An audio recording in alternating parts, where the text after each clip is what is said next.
मूंगफली की चिक्की या मूंगफली की गजक आपने ठंड में बहुत खाई होगी, लेकिन बारीकियां बहुत जरूरी होती है कि गजक कड़क बने, क्रिस्पी हो, मूंगफली भी सही क्वालिटी की होनी चाहिए और स्वाद भी सही आना चाहिए, है ना। हेलो दोस्तों, मैं हूं भरत और आपका स्वागत है भरत किचन हिंदी में। तो फिर देर किस बात की, चलो फिर शुरू करते हैं।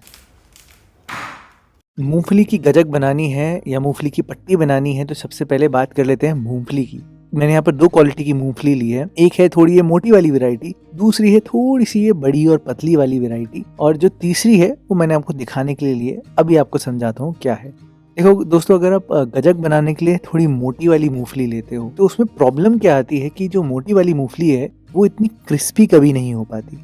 अब ये देखो, जो मोटी वाली मूंगफली होती है, जो छोटी और मोटी होती है, उसमें ऑयल कंटेंट काफ़ी ज़्यादा होता है। अगर मैं अपने अंगूठे से मूंगफली को प्रेस भी करूं तो देखो उससे कितना ऑयल रिलीज होता है ना। ऑयल कंटेंट ज़्यादा होने की वजह से और सरफेस एरिया ज़्यादा होने की वजह से, थिकनेस की वजह से, ये मूंगफली कभी भी इतनी क्रिस्पी नहीं हो पाएगी जितनी कि ये पतली और लंबी वाली हो पाएगी।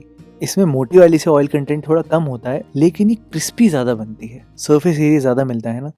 अब वैसे अगर मैं आपको क्रॉप के हिसाब से बताऊं तो क्रॉप के हिसाब से बहुत अलग अलग वैरायटीज आती है मूंगफली की, जैसे कादरी 1, कादरी 2। लेकिन मेन बात क्या है कि आंखों से देखकर आप जो समझ सकते हो वो ये है कि थोड़ी सी बड़ी और पतली मूंगफली हो तो काम बढ़िया हो जाएगा। मेरा पॉइंट प्रूव करने के लिए मैंने यहाँ पर ये जो तीसरी वैरायटी ली है, ये आपको समझाने के लिए ली है कि जनरली जितनी भी रोस्टेड मूंगफली होती है जो कि मिलती है आपको मार्केट में, उसमें जनरली थोड़ी सी लंबी वाली वैरायटी ही होती है जिससे कि वो ज़्यादा कड़क बने। खैर, ये सब बातें अपनी जगह है। जब आपने इंग्रेडिएंट सही लिया है तो बस आपने करना भी ये है कि आपने एक पैन लेना है, उसको मीडियम लो फ्लेम पर रखना है और पैन में 2 कप मूंगफली डालनी। मैंने यहाँ पर 2 कप मूंगफलियों का इस्तेमाल किया है। आप 1 कप से भी बना सकते हो गजक को, वो बिल्कुल आपके ऊपर है। आपको गुड़ की क्वांटिटी और मूंगफली की क्वांटिटी बिल्कुल सेम ही रखनी है। मूंगफली को जब आप रोस्ट कर रहे हो तो आप इनको बस आराम आराम से रोस्ट करना, जल्दबाजी कोई मत रखना, जल्दी में कोई काम मत करना। बिल्कुल आराम से रिलैक्स होकर, स्टर करते हुए, गाने सुनते हुए किचन में बिल्कुल आराम से इनको रोस्ट करना। धीरे धीरे रोस्ट होंगी तो एक एक मूंगफली का दाना खुलेगा, फटेगा, रोस्ट होगा अच्छे से, जिससे गजक का टेक्सचर बहुत सही आएगा। अब ये देखो 10 मिनट के बाद कैसे इसमें चटकने की आवाजें आ रही है, कड़क कड़क आ रही है ना। बस यहीं तक आपने इसको पकाना है। थोड़ी देर मैंने इनको गैस बंद करने के बाद पैन में रख दिया है ताकि हल्की सी और रोस्ट हो जाए, और फिर आप इनको आराम से एक प्लेट या एक बोल में ट्रांसफर कर देना थोड़े से ठंडे होने के लिए।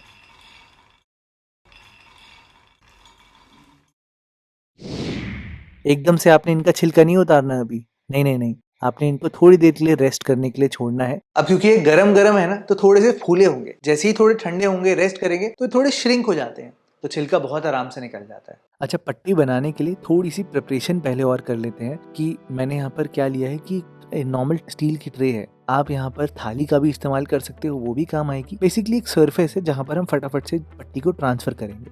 तो इस ट्रे को नॉनस्टिक बनाने के लिए इसकी बैक साइड पर मैंने घी लगा लिया है, थोड़ा सा, बहुत थोड़ा सा घी लगाया है। और इसको फटाफट से बेलने के लिए ना मैंने यहाँ पर एक और ट्रे ले ली है ताकि मैं उसको जल्दी से फ्लैट कर पाऊँ। अगर नहीं है तो कोई दिक्कत नहीं है, आप सीधा बेलन का भी इस्तेमाल कर सकते हो। हाँ, लेकिन घी जरूर अच्छे से लगा देना बेलन पे और ट्रे पे, ताकि आपका काम जल्दी हो और एकदम टाइम पर हो जाए। खैर, जब तक हम ये करते हैं कि यहाँ पर अपनी गुड़ को पीस लेते हैं। मैंने दोस्तों यहाँ पर 2 कप गुड़ का इस्तेमाल किया है, तो जितनी मूंगफली उतना गुड़। खैर, गुड़ को पीसना बहुत जरूरी है, तो मैंने इसको अपने इमाम दस्ते में थोड़ा सा कूट लिया है।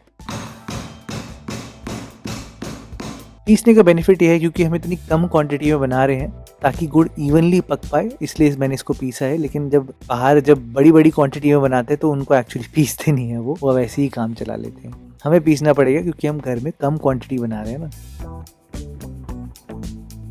खैर, इतनी देर में जब तक आप पीसोगे, गुड़ को तैयार करोगे, मूंगफली आराम से ठंडी हो चुकी होगी। तो आपने अब करना ही है कि अब थोड़ी सी पिटाई करनी है। तो आपने एक कपड़ा लेना है, कपड़े में आप मूंगफली डालना और बेलन लेकर शुरू हो जाना।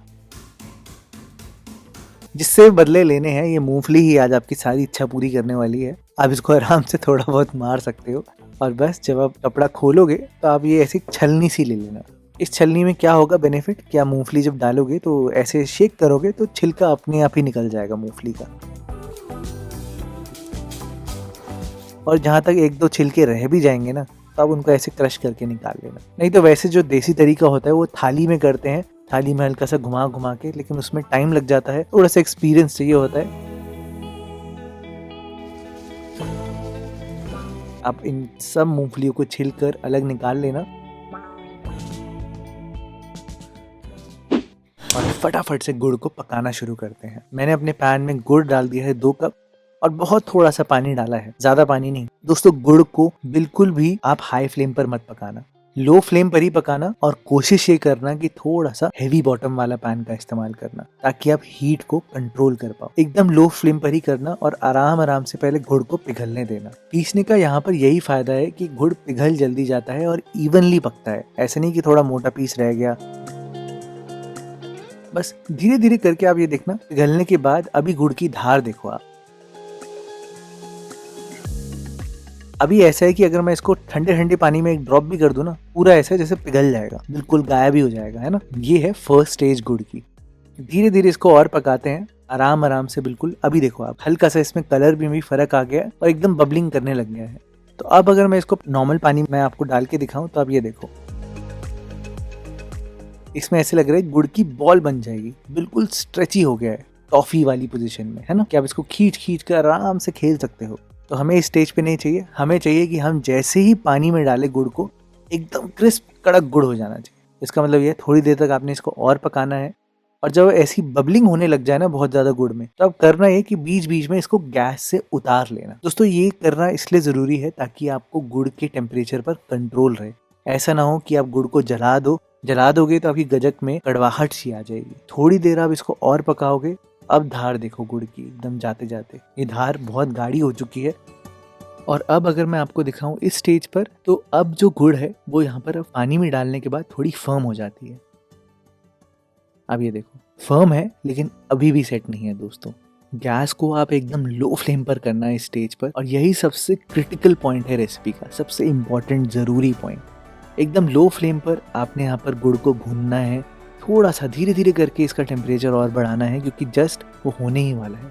अब ये देखो गुड़ का कलर कितना चेंज हो चुका है, और अब अगर मैं पानी में डालूं तो जाते ही ये बिल्कुल पत्थर बन जाएगा। ये देखो आप कैसे कड़क करके टूट रहा है, ऐसे हमें चाहिए दोस्तों, तभी ये क्रिस्पी बनेगी गुड़ की पट्टी। ये देखो आप, अगर मैं आपको एक सरफेस पे इसको फेंक के भी दिखाऊं तो ये देखो बिल्कुल ऐसे जैसे छोटे छोटे पत्थर हो, बिल्कुल वैसे लग रहा है ना। तो दोस्तों ऐसे हमें चाहिए, ठंडा होते ही एकदम पत्थर सा हो जाए। अगर नहीं होगा तो आपके जो दांत है उसमें पट्टी चिपकेगी।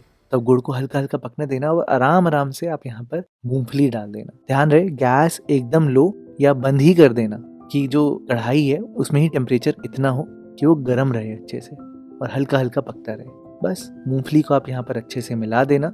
आप इसको शिफ्ट कर देना, वो जो इनकी जो बैक सरफेस थी या थाली की जो सरफेस थी, आप जो इस्तेमाल करने वाले हो उस पर आप यहाँ पर शिफ्ट कर देना। और बस मैंने यहाँ पर दूसरी एक थाली से इसको प्रेस कर लिया है। अच्छा, आप चाहो तो आप इसको एक सरफेस पे भी कर सकते हो, वो भी आसान है। लॉजिक सिर्फ ये है कि अब आपने इसको बेलना है, इवन करना है बिल्कुल। आप ये देखो हल्का सा आप बेलोगे एकदम इवन हो जाएगा। और ये देखो मैं आपको पट्टी निकाल के दिखाता हूँ, अभी सॉफ्ट है ना। धीरे धीरे करके बहुत जल्दी सेट हो जाती है दोस्तों। तो आप अपने हिसाब से बिल्कुल अपना साइज सेट कर लेना। तो मैंने बस इसको लकड़ी के बोर्ड पे रखा है और बिल्कुल मेजर करके एक एक पट्टी का साइज काट लिया है। अभी इस स्टेज पर दोस्तों बहुत आराम से कट जाएगा, लेकिन अगर आप इसको सेट होने दोगे तो बहुत दिक्कत हो जाएगी। तो सेट मत होने देना, राइट टाइम पर जल्दी से इसको काट जरूर देना, नहीं तो आपको बाद में काटने में बहुत दिक्कत होगी, पट्टी पूरी कड़क करके टूट जाएगी। ये देखो आप, मेरे साथ भी हो गया था वीडियो बनाने के चक्कर में, क्योंकि वीडियो भी देखनी है, टाइम लग जाता है। अब ये देखो ये मेरे साथ भी होने लग गया क्योंकि ये पट्टी बहुत जल्दी सेट हो जाती है ना। टूट रही है ना, एकदम क्रिस्पी पट्टी बनी है दोस्तों।